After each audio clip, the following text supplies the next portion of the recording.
Hey everyone, welcome to Pencil versus Pixel. I'm Caesar, and I have the pleasure of being joined today by Mr. Noah Stokes. Hey Noah, thanks for being on the show. Thanks for having me, Caesar. It's great. Noah's a designer and developer, and he is a partner at Bold, a design and development studio. He designed websites like Supra Footwear and developed sites like methodandcraft.com. You can find him blogging on esbueno.noahstokes.com. So Noah, before we continue, pencil or pixel? Pixel. Sweet. Good answer, man. So, Noah, before we dive in, we want to get to know you a little bit better. Uh, Go ahead and tell us a little bit more about what you do and, well, what's your story? I'm a partner at Bold. So Bold is just a design development studio, and we build anything and everything that could go online. We've done a little bit of we've done a little bit of everything, and so we've been doing that for about 4 years now. Um, but prior to that, I was an engineer at Palm, and prior to that, I was an engineer at Apple, and prior to that, I was a software consultant. So those are kind of all my gigs at a school. This has definitely been the one that I have kind of stumbled into, and it's been the one that um, it's really hit home that I've loved the most. I feel like um, it's just I feel blessed to be working doing what I do, especially to be doing it for myself. Awesome. At what point did you decide I want to do design and development? Um, during a low point at Palm. So Palm is kind of a place where ex-Apple employees go to slowly wither and Huh. die. It's just there's no innovation. It was a really sad place to work, and I needed to find something different. I was actually in a review with my manager, and she said to me, "It seems like you don't like your job." And I was like, I don't really like my job. Is there something else here I could do? She was like, "What do you want to do?" I was like, "Well, maybe I could work on the Palm.com website or something." And that kind of got me thinking down that path. I ended up taking a different job at a web shop. I guess I left that out before I was doing Bold. I spent about 4 years at a web shop who it was local in town, and they did kind of mid-sized businesses. Our clients were like Wells Fargo and Cisco, and a lot of the work that we did was internal sites that never see the light of day for sales teams, and stuff like that. But it was a great place to cut my teeth, and I'm actually forever grateful to those guys because they really allowed me to learn on the job, which is, they hired me with no quote unquote professional experience, just stuff that I had been doing moonlighting. So um, yeah, but further back, I knew I had to get out of what I was doing at Palm and previously at Apple, and I had seen some great websites that really inspired me, and I thought, man, I want to be a designer. I want to do what they do. Turns out I was no good at that, no good at all. I would just do hopeless, rip-offs of these sites that I loved. I had nothing original. So I partnered up with somebody and started doing front-end development for him while he did the design, which was a great start because it gave me a chance to have a beautiful end product. And the more that I worked on his Photoshop files, the better I got at design. I got to start to see all the details and even some of the tricks that some of the designers use and how they use Photoshop. So, um, if I were to go back and date it, I'd say probably sometime around 2003 or 2004. That's when I got into it. Wanted to do that. I've kind of worked my way backwards, but yeah, Good deal, man. yeah. Now, you said that you were ripping off of existing websites. Was that a good kind of starter point for you to learn more about this? It was a good starter point from if nothing else, it taught me like how to look at the details of what sites were. So I would see a site, and then if I was gonna try to replicate or just change the color scheme. I mean, this is really bad stuff. This is, um, anyways, you would have to look at it and be like, okay, like why does that? Okay, so they had is that a gradient on there? And then you maybe sample the color and like, oh, they do. That's why it looks. It's got just a little bit of depth to it. They got this gradient. And what's that right there? Is that like a one pixel shadow underneath that, that's cool, you know? And so like it forced me to kind of study those details a little bit and learn essentially how, um, well, in my mind, what makes great design stand out from just regular design um, is the details. In some cases, it's the lack of content. In other cases, it's not content, but it's the lack of design details. Or how do I put this? It's not a heavy design. It could be a beautiful minimalistic design with great detail, or it could be a pretty intricate design with great detail. You know, but I guess ripping those guys kind of forced me to look at and see how they did that, you know, instead of just, if I would have just tried to make blocks in Photoshop and be like, it's design, would have been bad. So, So let's talk about Bold. Uh, how many people are in the company, or how is it laid out even? okay. So we've got, I have a business partner. His name's Garrett St. John. And Garrett and I started Bold in 2010. And we've had 3 employees come through. And right now it is Garrett and myself, and we're working with somebody new. And I guess I could just tell you here, we haven't really talked about it yet, but we're working with a guy named Leslie Camacho. And Leslie used to run Expression Engine, more specifically Ellis Lab, which makes Expression Engine, which is a CMS software, which maybe Jay Finelli told you all about or didn't. But Leslie's been working with us since December, and he is helping us um, run Bolt better, essentially, which has just been great. You know, Garrett and I are um, we are kind of the yin and the yang. So I would handle design in front end, and Garrett is just fantastic at the back end. And um, so my weaknesses were his strengths, and vice versa. But what we kind of discovered was that uh, both of us are good at producing what we're good at doing. And while we've been successful for the past 3 years, we knew that in order to take Bold to the next level, we needed to bring in somebody who had been successful in business. And, you know, you could get so far on your own. But man, we just really wanted to focus on the things that we love. And Leslie loves business, and Leslie loves helping businesses succeed. And so when we started talking with him, we knew it was a good fit. So Leslie's on the team now too, and it's been great. He's been with us since December, so it's been a short time, but it's definitely an exciting time for us. Yeah. Are you ever planning on expanding Bold, making it, continue hiring more and more employees, or do you choose to maybe keep it smaller than You know, I a think lot of we've talked. agencies? Maybe I don't think I'd want to get over 8 or 10. Um, I just don't think it would be.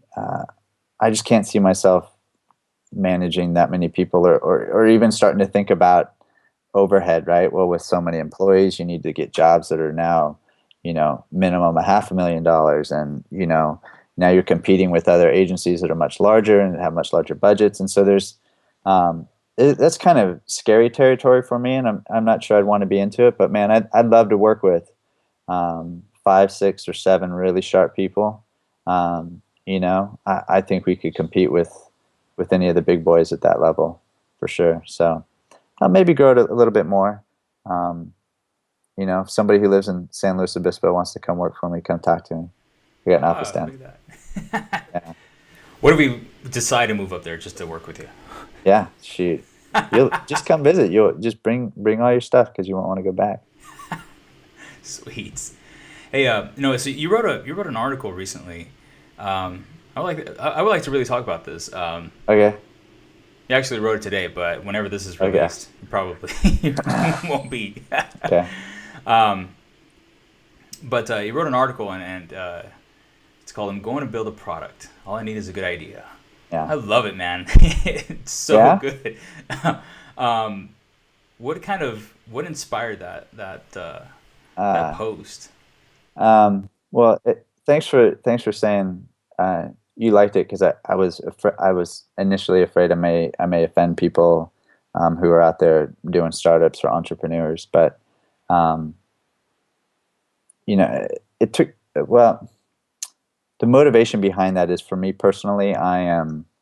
Um, I think all of us in this position we build products for a living, for people, right? We've built products before. I'm sure we'll build products in the future. And you start to think, well, shoot, these people are paying me to build this stuff. I could build my own. Why don't I do that, right? And it's celebrated, and for good reason. I mean, it's hard to do, and it's celebrated in our community because we want to cheer on our peers. In some cases, it may be a product or a service that you would never use, but you do it to support your fellow designer or developer. And it's loving the people, not necessarily the product. It's really getting behind people, and so it's kind of this thing where everybody wants to do this. And I was definitely one of those people for years. It's like, I'm going to build a product. I just got to get the right idea. It's going to be great.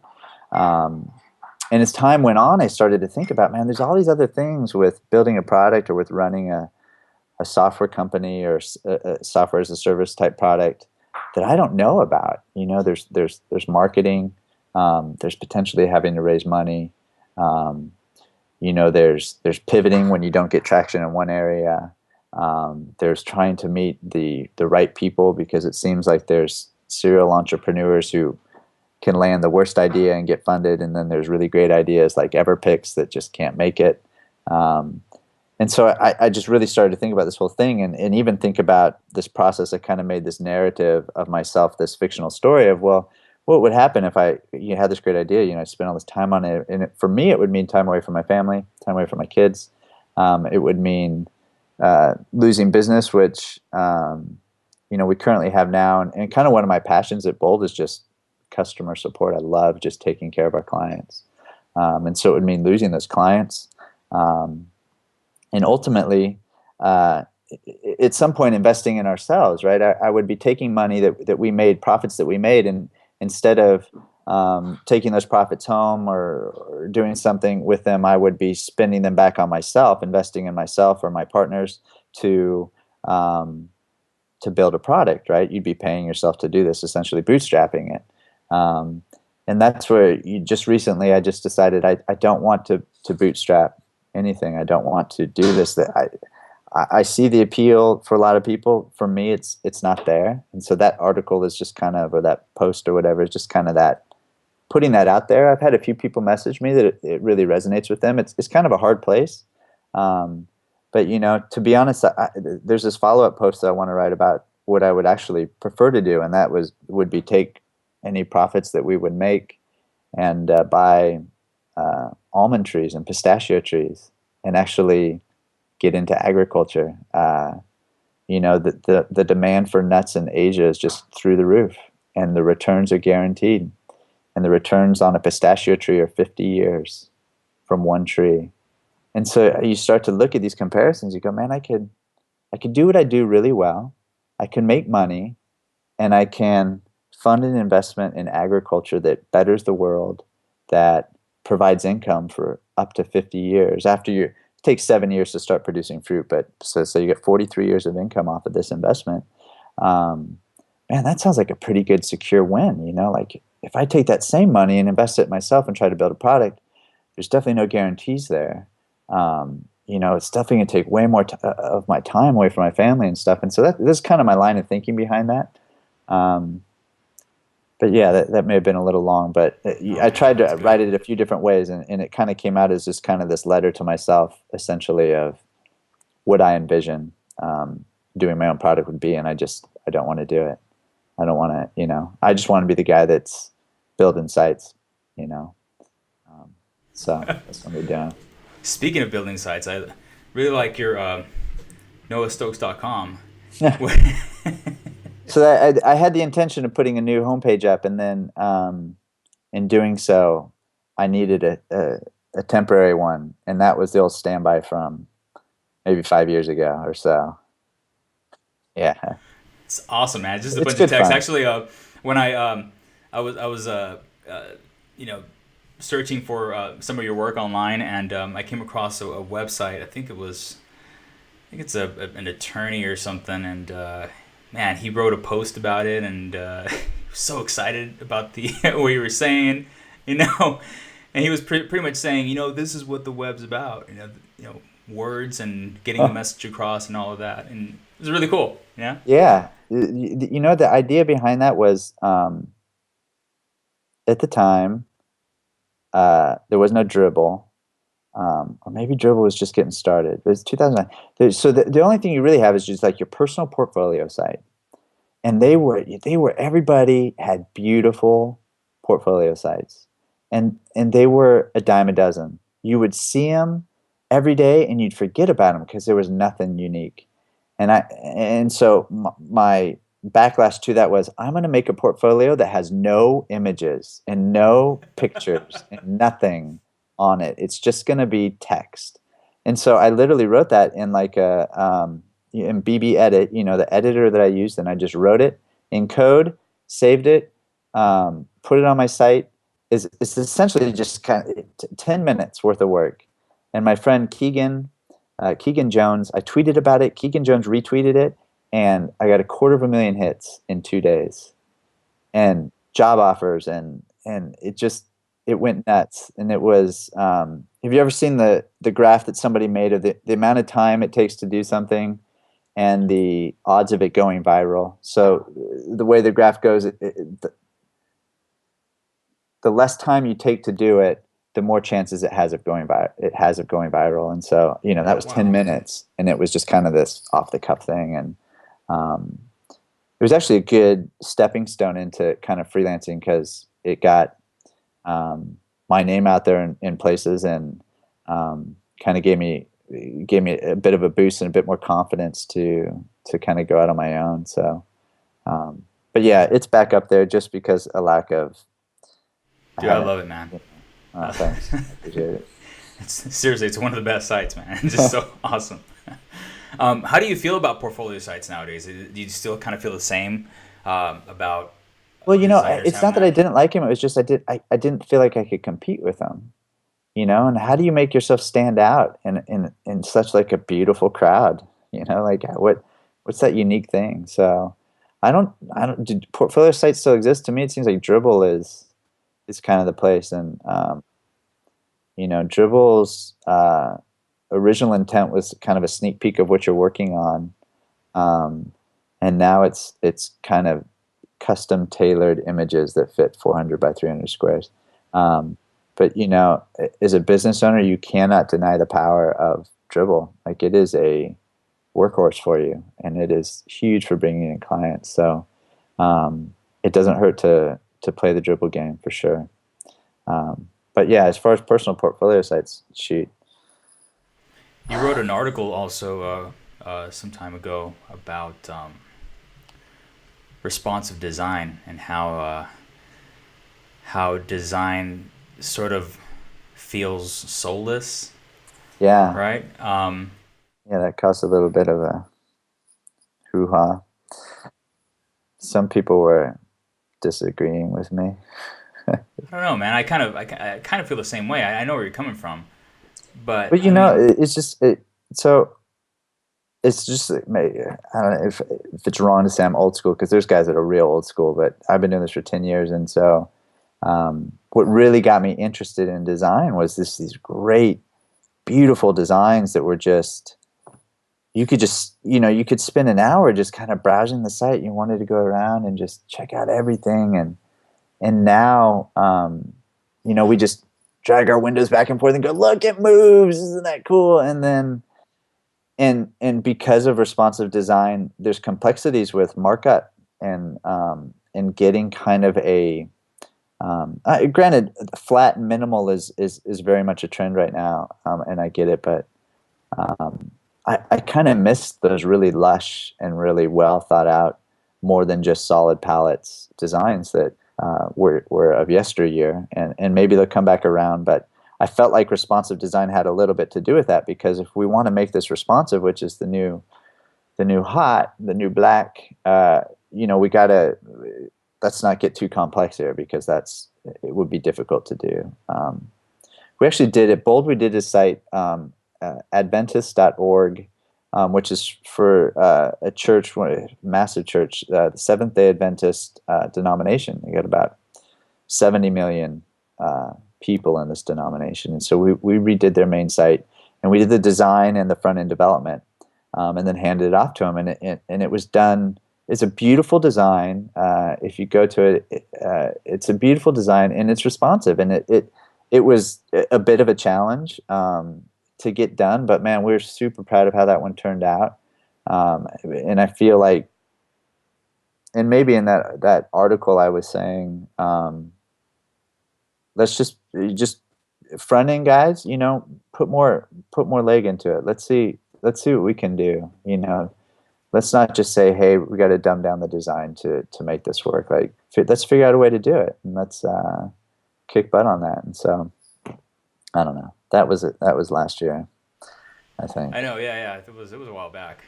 Yeah. It was a while back, but I mean, it's sort of resonated with me because I agree. I mean, seeing all these different designs back then, and now everything's constrained. But I don't know. I guess you could say it's a good thing and a bad thing. I don't know. Or It's good. I mean, it's definitely a trend.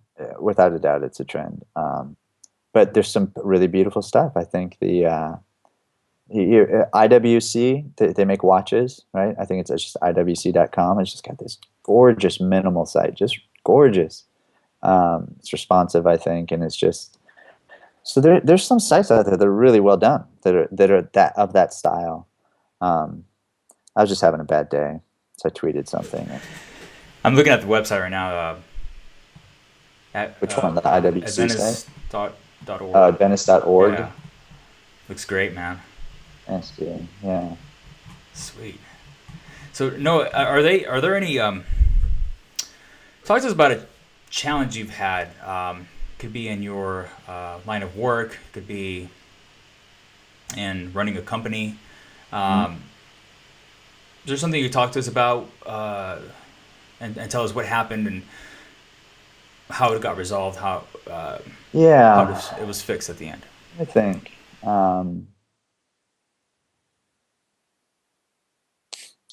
Um, yeah, we had a challenge with a client last year that we essentially had a poorly spec'd product that we were building, and through the building process, we kept slipping on deadlines because we kept developing features that needed to be in the product, but we didn't know that when we estimated it. So the definition of scope creep at its finest is what we're dealing with, and we to really take it to the extreme, we probably went 8 or 9 months over on this project. And it wasn't just over like, hey, we won't be working on it. It was, we had a dedicated resource working on this thing for that much time. And then, essentially when it came time to launch, we had to negotiate with the client on pricing because we at a certain point we just didn't finish everything, but we needed to wrap it. So, actually we were working with Leslie at that point, and so Leslie worked with us and with the client almost as a mediator to resolve what conflicts we had. Obviously, us as the development team was just frustrated with a project that had gone on for so long, and was so poorly scoped. And I'm not blaming anybody. I think it was just as much as our responsibility to scope it better in the beginning. But working with Leslie, he really helped us to resolve that. We got the site launched, the client's stoked, we're continuing on with other work with them. But I think kind of the moral of that one is that we had a poor discovery phase, so we didn't really fully understand what we were getting into, which led to an inaccurate quote, which led to an inaccurate timeline, and so the change in those things has been already implemented, and the goal obviously is not to have to go through something like that again. But that would probably be our biggest challenge. I think once a year we kind of have these screw ups that are just growing pains or learning how to run a business, and there's money lost, or there's frustrations with clients, or they're frustrated with us, and I think it's kind of to be expected. I'd love to have a year without one. But in 3 years, we probably had one each year. And so it was kind of the most recent challenge that we've gone through. But again, I think Leslie handled it beautifully, and we ended up with happy parties on both ends. So that was good. That was a positive result. So You and I kind were of, talking earlier. It's not, thankfully, this is not an industry where somebody's going to die from a bad code in a website. So it's not that tragic. It's just unfortunate. It's not a good feeling for anybody. We want to be, or we are in the service industry. This is, I'm no different than a waiter. If the client's like, I want a splash page, I'll give you a splash page. I'll tell you why you shouldn't have one, but if you want it, that's what you're going to get, because I'm here to serve you. You're paying me to do what you ask. And so we just want to be good servants, essentially, to our clients. So that's always our goal. how do you resolve those kind of situations when that happens? Um, I wasn't involved in too much of that resolution stuff. A lot of it was listening to the client in the first. I mean, a lot of this is communication. Have you ever been to, a counselor with your wife or with a spouse or something? It's the same kind of communication things. Like, you know, I you're saying this is I hear this is what you're saying. Is that what you're saying? Yes. Okay. I get it. I understand. I would be frustrated too. Here's what Bold is saying. This and this and this. And so it's kind of that just translating bad Yeah. communication, essentially. I mean, Zeppelin had it. Communication breakdown. That's really where we're. It's a problem with for everybody, really. Any line of work, right? I mean, it could be anything. Yeah. Yeah. Um, Noah, do you have any books that you recommend for designers, developers, any sources, Okay, websites? so I'm just going to go out on a. I'm just going to be all announcy today. I don't read, man, Caesar. I don't read a lot of books. I just by the time it gets printed, it's outdated. Just I'm talking like design, like development wise, code wise. Maybe not all of it, but I don't. I'd rather just. Cal Poly. I went to Cal Poly. The school motto is learn by doing, and so I'd rather just be doing it. So for me, books are not the way that I'm going to learn. I'm going to learn by just watching a video. So watching a guy do it, or just doing it myself. Um, but I am working on a book, and kind of shopping it around a little bit, called CSS Fundamentals, and you and I were talking about this earlier, and I feel like it's a topic that won't be outdated, um, and the goal is, to put out so the web. We were talking about this earlier too. The web we're still the Wild West days, the infancy, right? But I got three boys, and all of them I guarantee they're going to have to learn how to write HTML. They're going to learn how to author on the web at some point. It's inevitable, because so much it's ingrained so well in our culture. And so I had written a few articles a while back for A List Apart that were, pretty well received, and they were just on the fundamentals, positioning, CSS positioning 101, and CSS floats 101, I think they were called, or just maybe there's no 101. Anyways, I really was just trying to get at these basics, these fundamentals that people could learn, that could be a platform. So there's a lot of training or tutorials or online learning that's maybe a little bit further down the road, but for most folks, it skips over kind of these fundamentals, or it assumes that you know them. And so I'm working on a book that's just a short book um, that will hopefully cover the fundamentals of CSS, and hopefully be in a way for people who've never worked online, or who want to learn about how to build a website or something like that they could read it and get a good understanding, and get started building something. So I would recommend that book when I'm done with it. I'm totally going to be on the lookout for that. Sweet. So, Noah, do you have one last piece of advice for a designer, artist, developer, just a creative out there? Okay, so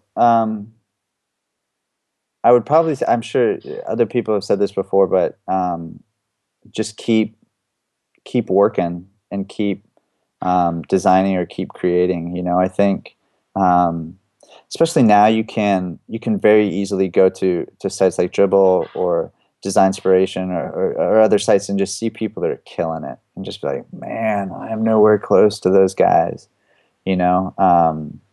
But you just keep going, you know. It's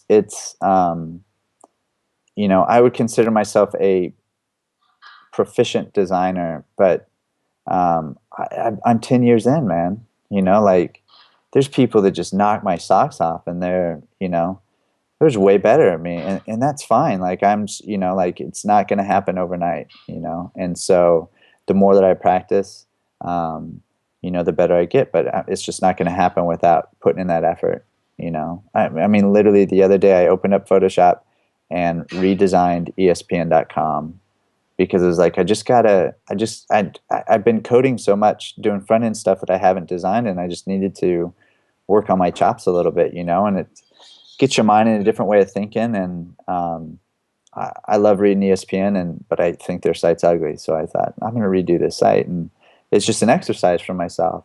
But you just got to keep producing, and you know, the comparisons won't help you. It's great to look and analyze and study. You know, when I was getting going, I was study. How did they, you know, more of the how-to? How did they do that? Why does it look so great? There's a reason why a site looks great. You know, dig in and find out what that is, and then see if you could produce that in your own work. Excellent. Where can we find you? Online, I'm at Mother Futon on Twitter. Is that what you mean? Or just What city you live in? I'm kidding now. San Luis Obispo? No, yeah. Where can we find you online? On Twitter, it's at Mother Futon, and noahstokes.com, and esbueno.noahstokes.com is a blog. Hellobold.com is the Bold website. I couldn't afford bold.com.